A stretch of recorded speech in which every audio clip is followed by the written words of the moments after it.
Happy Friday and welcome to this week's edition of Freeze Dry Friday. And today we are going to be doing one of the most classic snack foods, but we're going to do it with just a little bit of a twist. Can you guess what that is?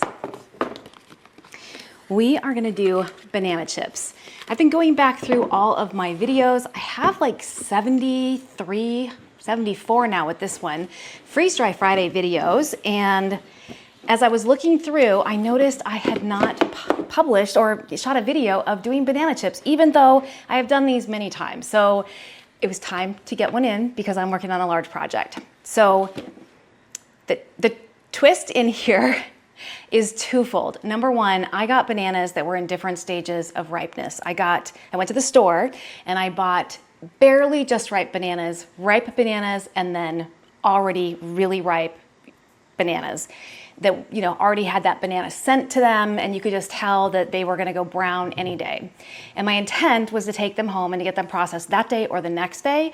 And sometimes life gets in the way and an extra day happened, and so it was 2.5 days before I got these onto the trays. And so by that point, they were all pretty much ripe to overripe. So I really do want to show you though the difference between a ripe and an overripe banana. A lot of times the overripe bananas have a reaction in the freeze dryer, kind of like candy does, where the concentrated sugars in there, because they're super, super sweet, erupt and bubble up, and you don't get that classic banana chip look. So hopefully we'll see that today. Hopefully we won't see that on all of these. And the second twist is I've got something else on these trays that has to do with bananas, but let's take a look at the bananas first. Now, it did take me just a little bit of time to slice these, so there is a slight browning to them. That's just oxidation from the air, and because they were really ripe. You can see that this tray I have in a very single layer. Nothing is stacked, whereas on this tray, I went ahead and did them kind of in an accordion stack. Because you can absolutely stack banana chips, whether you do it like this, where they're just kind of, butted up next to each other, or you can fully stack them. I've done that with just some parchment paper in between. The difference in the cycle is going to be your dry time. So I'm gonna do this for 15 hours and we should be good. If I were doing more stacks, I'd probably go up to like 20, 24 hours, maybe even a little bit longer, just depends. And the other thing I have on these trays are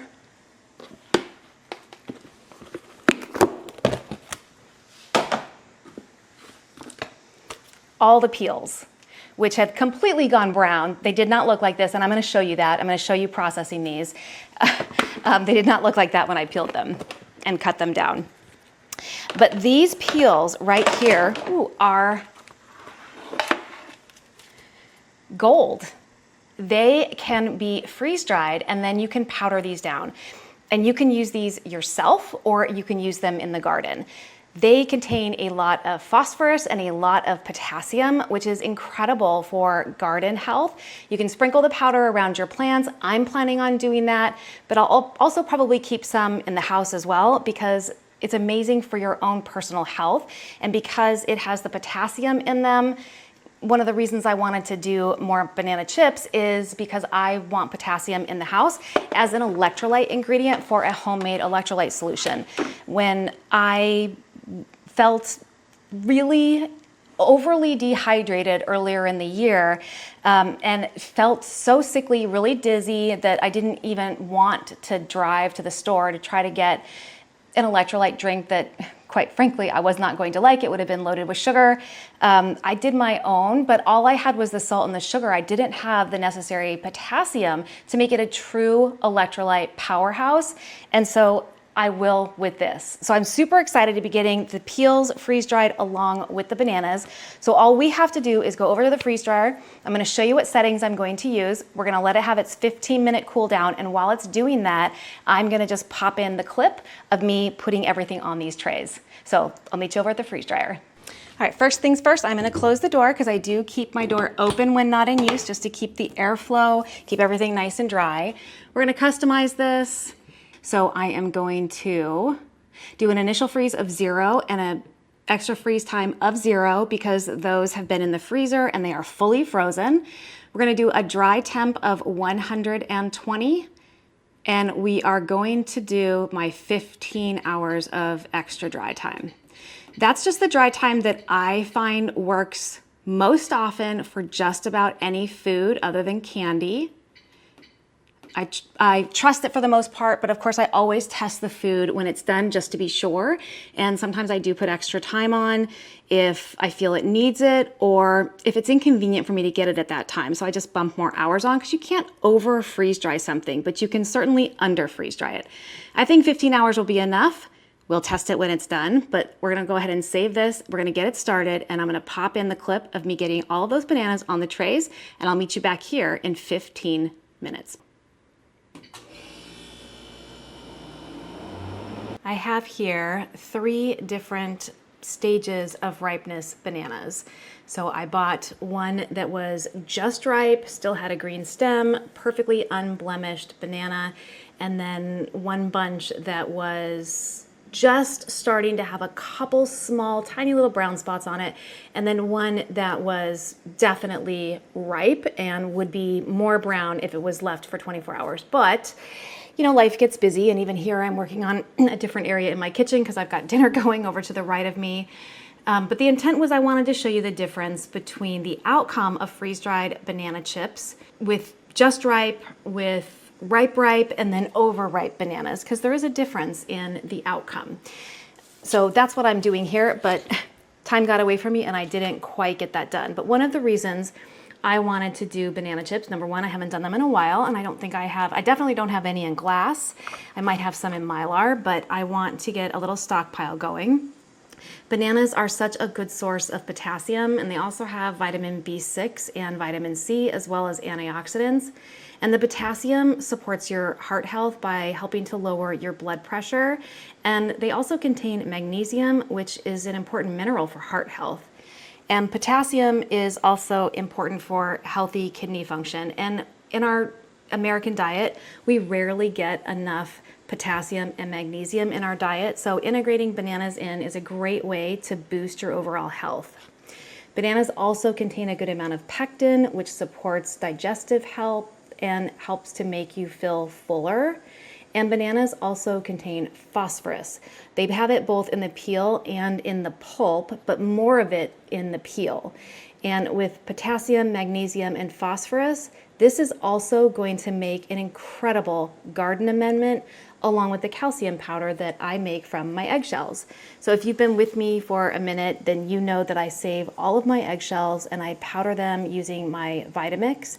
And when I plant my peppers and tomatoes in the spring garden, things that can experience like blossom end rot, I like to sprinkle in some calcium powder. I think that it's easier for the plants to uptake it when it's in powder form, so you get a quicker result. And this is going to be my potassium and phosphorus powder to feed my plants. And I think that I can even treat my troubled asparagus with some of the peel powder that I'm gonna make by sprinkling that around the base of the plants. I'm gonna give it a try. And by the way, these are organic. If they were not organic, I would definitely be scrubbing the skins or the peels before I freeze dried them and before I would either consume them as a tea or anything else, because bananas do get sprayed with insecticides, fungicides, and herbicides. So you wouldn't want to put banana peels in your garden if they're not organic, if you did not wash them really, really well, just so you're not introducing any possible residual chemicals to your garden. The other thing that you can do with these bananas and peels is to make chips like we're going to do here. They are great as a dry finger food snack, but you could also rehydrate them and use them in baking, or you could powder them and use them in baking or in smoothies. And the peels can be powdered down also to use in smoothies, to use in teas, or an ingredient in a homemade electrolyte drink, which is part of what I plan to use these for. When I'm working out in the garden, it really takes a toll on me, especially in this 2025 relentless heat. While I'm out there gardening, I am sweating, sometimes profusely, losing vital fluids. And it would be so nice to be able to come in and make a DIY electrolyte drink as needed. I've had to do my own before, but I didn't have the potassium needed to make it a true balanced electrolyte drink. I did recently buy some coconut milk in one of my Azure orders because it does have potassium in it, but I think that using banana peel powder is going to be even better. A homemade electrolyte drink is just made with some water, some sugar, some salt, and potassium. And drinking it when you're dehydrated just makes you feel so much better. And it's way better than the sports drinks that are loaded with an abundance of sugar. So when it comes to slicing the bananas for freeze drying, in my opinion, thinner is better. I like to do about 1/8 to 1/4 of an inch, and they will freeze dry just fine if the pieces are touching each other. They rarely stick together to the point where they will be too difficult to separate, or that they might break as you try to separate them. So thinness is your friend when it comes to the banana chips because they are a lot crunchier, more like a true chip. If you slice them too thick, they feel drier in your mouth. They'll still have good banana flavor, but they're not gonna be like a chip. It's gonna dry out your mouth. And I really like to do one continuous chop on these. I think it's more efficient than chopping a piece and then placing it and chopping a piece and placing it. So that's a tip if you wanna make light work of chopping bananas or prepping them for freeze drying. Just chop the entire banana into pieces and then place your pieces on the tray. Because I've done it both ways. I even started this one doing it the other way, and it's just so much faster when you chop continuously. And you can even double or triple stack your bananas if you use parchment paper in between the layers. I've done that before without any issues. So you can really, load up your trays with 2 or 3 layers. And one reason I love having a freeze dryer is you don't end up having to throw food away that you're just not going to get to before it goes bad. Or if you're like me, before I had a freeze dryer, I would put aging bananas in plastic wrap. I would peel them and just wrap them up. And then I would stick them in the freezer and hope that one day I'd make a smoothie with them rather than having to throw them away. And then 3 years later, I'd find them in the freezer and think, what is this? Where did it come from? Why is it here? So I try not to do that anymore because we don't do smoothies very often. So using my freeze dryer allows me more options that don't waste my money because these will be a beautiful snack, garden amendment, and electrolyte ingredient.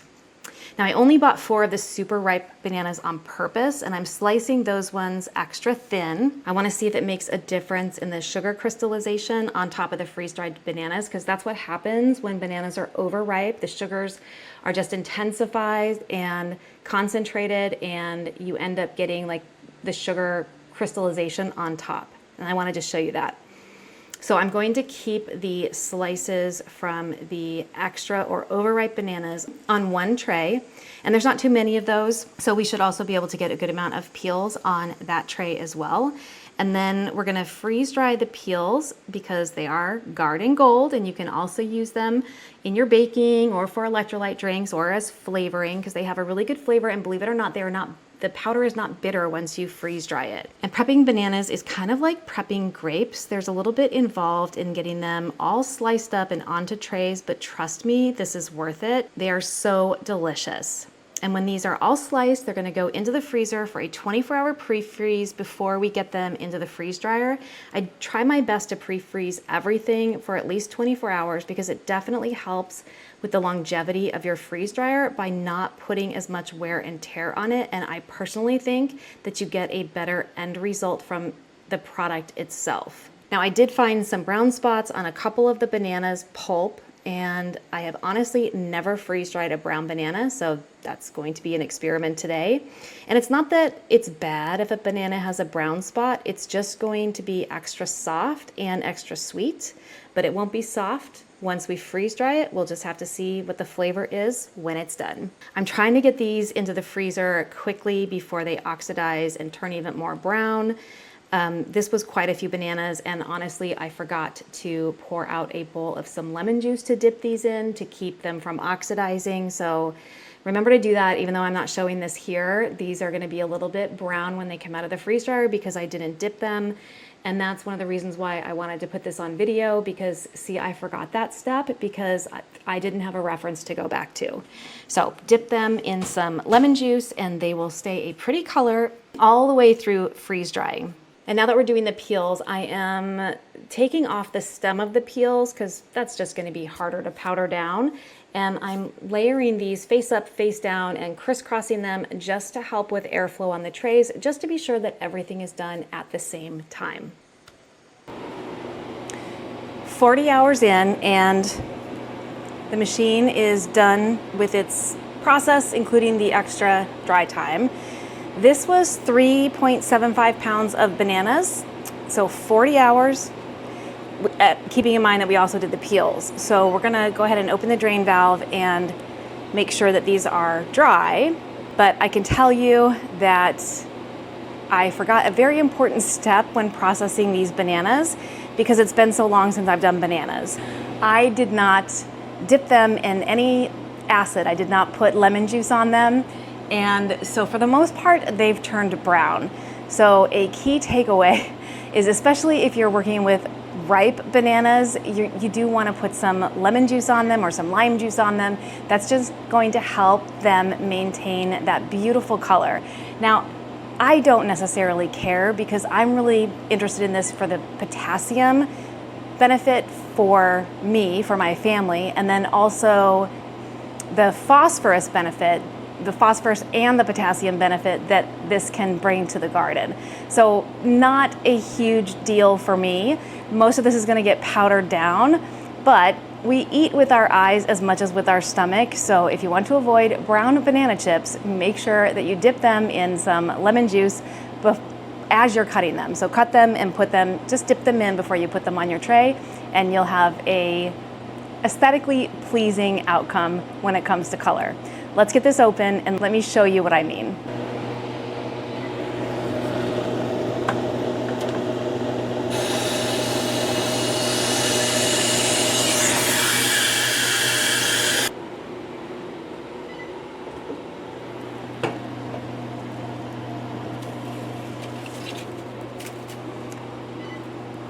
Slightly brown banana chips. Now, they smell really good. It smells like banana bread. We'll take a look at these in some better light. They're also dry. Oh, they smell incredible. So I think we're good as far as being dry, but we'll test the peels. So here is our accordion tray. And they also pass the snap test and look and feel dry.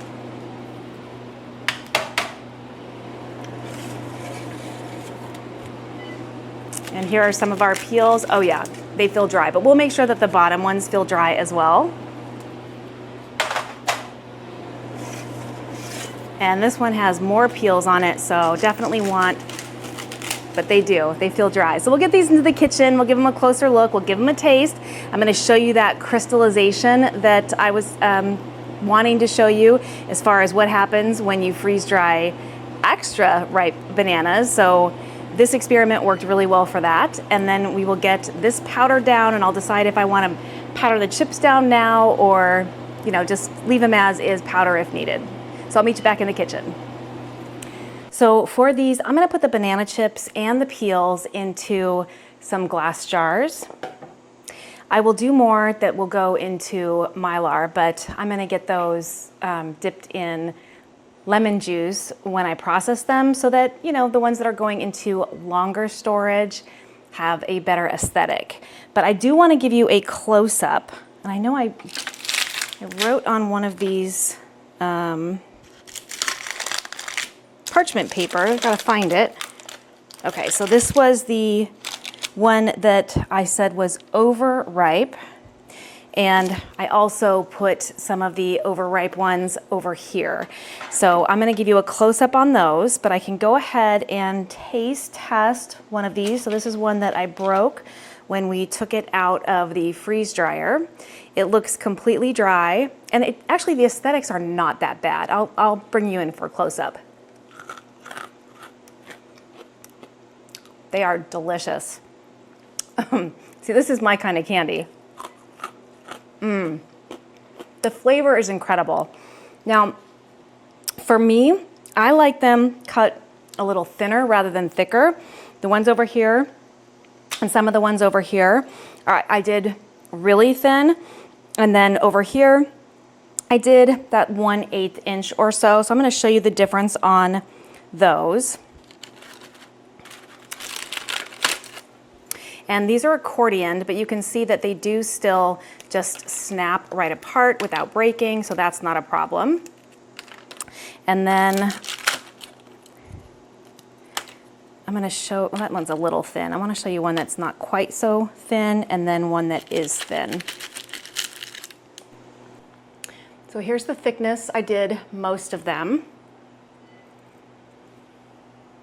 And here's the thickness. I did some of them. There's not a ton of difference. This is one that was from the really ripe banana, and can you see that sugar crystallization on the outside there? Sometimes it happens all across the banana, especially, depending on how ripe they are. If they're really ripe, you'll get that crystallization across the top. Let me see if I have any of those. Mostly on this tray. I'll bring you down for a close-up on this tray. It's not so much that it's on top of the bananas, but it's kind of spread around the sides of them. The rest of them don't have it. A little bit right here on this tray. And again, it doesn't matter. You didn't ruin the food. It's not going to taste necessarily any different. It's probably going to be sweeter just because there were more concentrated sugars, and that's what that crystallization is. It is the concentrated sugars. All right, I don't know if you can see the crystallization that's happening just in between the bananas where it's kind of spread out. So that's what happens when you do extra ripe bananas. And we have just a little bit of that also on this tray. Just right in between the bananas over in this section here. I don't know if I can get you to see that. So that's what happens when you do the overripe bananas. But you can see that, otherwise they came out great. They're really crunchy. They taste amazing, just like bananas. They're fantastic. But if you want that pure, pristine, light yellow banana color with absolutely no hint of brown whatsoever, dip your bananas in some lemon or some lime juice before you process them, before you put them on your trays. All right, I think the easiest way for me to get these into jars is to peel away the parchment paper and then just use my canning funnel to load that in. These would stick quite a lot to bare metal trays because of the sugar content. So a tip is to definitely use some sort of a liner, whether it's silicone mats or parchment paper. And what I was going to say about the thicker pieces versus the thinner pieces is the thicker pieces, like this one versus this one's going to end up feeling dry in your mouth after a couple. So here's that thicker piece. I might be able to eat 2 of those before I would feel the need to take a sip of water. The thinner is so much more enjoyable. Same flavor. It's just that with the thicker one, it's going to draw more moisture out of your mouth trying to rehydrate. And they separate really easily. And I have my funnel here, so I can use the parchment paper to just tip them in the jar. So I think I'm going to package all of these in glass. I think that they're fine, and they're delicious. They're absolutely delicious. And again, that was 3 pounds, 3.75 pounds of bananas plus peels, 40 hours. I will put oxygen absorbers in these. I might leave 1 jar out without the oxygen absorbers if I think that we're gonna, start nibbling on that right away.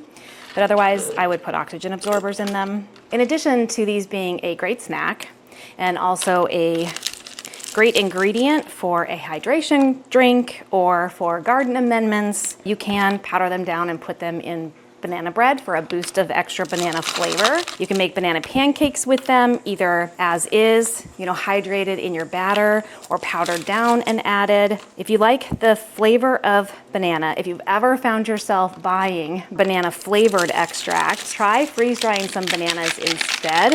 It is an all-natural flavoring versus something artificial that you might buy at the grocery store. This would be great in granola or granola bars. Just break it up into pieces. I did wash my hands before starting this, so my hands are clean. I did get a comment about why I don't wear gloves while I'm touching the food with my hands, and that's because this is my food in my kitchen, in my house, to feed my family. I'm not gonna be giving these away, and I'm not gonna be selling these or anything like that. My family is totally used to my hands being all over the food that we eat. I bet you Charlie's gonna love being offered one of these as a treat. So we'll give him one before we're done. So do you do banana chips? Have you done banana chips? How long did your batch take? Did you pre-dip them? Did they turn brown? Did they crystallize on you? Do you like doing extra ripe bananas or just ripe bananas? Everybody has different tastes, right? So when I say use just ripe bananas, that's because that's what I like. I like the color aesthetic of it. I like the flavor of it, although these are pretty ripe and I am digging the flavor on these. Not necessarily the color though, because of that little bit of brown tinge to them. Not a deal breaker. But I wouldn't want to put this in long-term storage and 10 or 15 or 20 years from now, open them up and think to myself, Kelly, what, you couldn't take the extra 2 seconds to dip them in some lemon juice to make sure they were pretty when they came out of the bag? So I'll do more bananas for that. I opted to go with the smaller jars because, I mean, I have a lot of available jars right now because we're just starting canning season, but I opted for smaller jars because I don't want to open a large jar only to have a few eaten and then the jar sits. So I figured the smaller jars would be a better bet for the integrity of the food once the jar is open, because of we will put oxygen absorbers in them, but I'm not going to put a new one in every time we want to take a few banana chips out. I'd go through a lot of oxygen absorbers doing it that way. Now, a couple of these chips are breaking as I separate them. That's because of the high sugar content. They're really sticking together. A couple of them did break. So you can expect that if you accordion them like this and they're really ripe, that they might stick together enough that they could break when you separate them. It's few and far between that they're breaking. So we got about 5.5 pints out of those 3 3/4 pounds worth of bananas. Not bad. And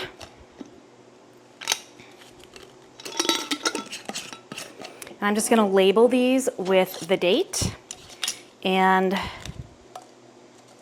what they are, of course. Freeze-dried banana chips.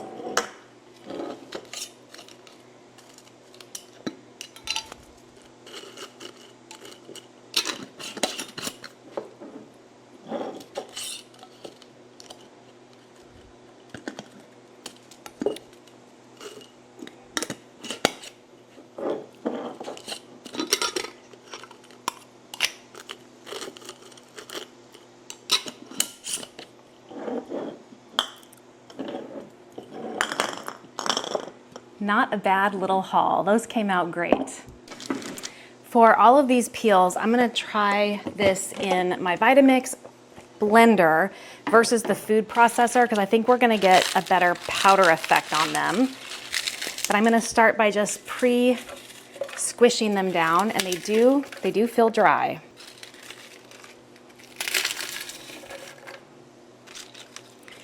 And we'll see how much powder this yields, and then I'll decide what size jar I need to store these in. I like to use glass jars for my garden amendments because I can see what's in it, and it's easily pourable and resealable. These feel interesting, almost like leather. That one felt a little soft.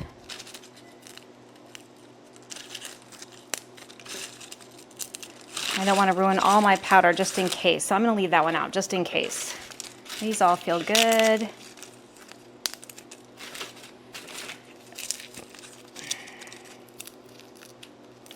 This one feels I'm just saying it feels a little soft. It's just crunching down a little differently. So just to be on the safe side, I'm just gonna leave those out. I think they're all fine, but just to be on the safe side, when in doubt, leave it out.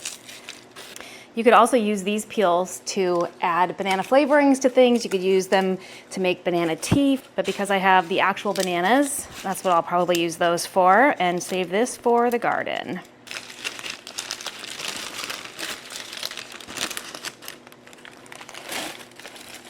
That is a full blender. All right, let's give this a run.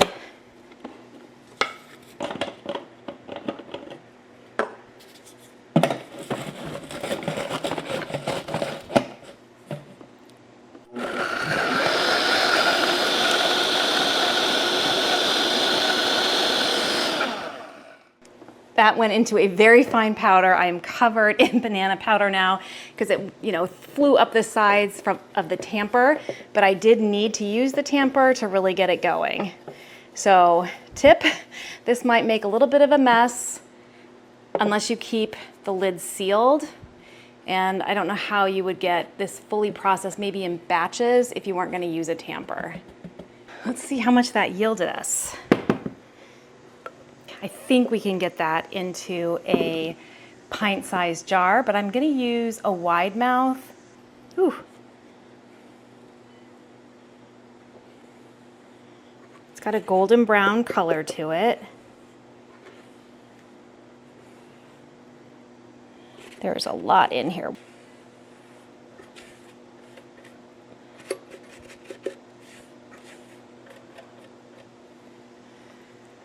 I think we got it all. I mean, there's still powder clinging to the sides, but for the most part, we got it all. And now it's stuck, well, it's clinging to the inside of the funnel, so I'm gonna get that down.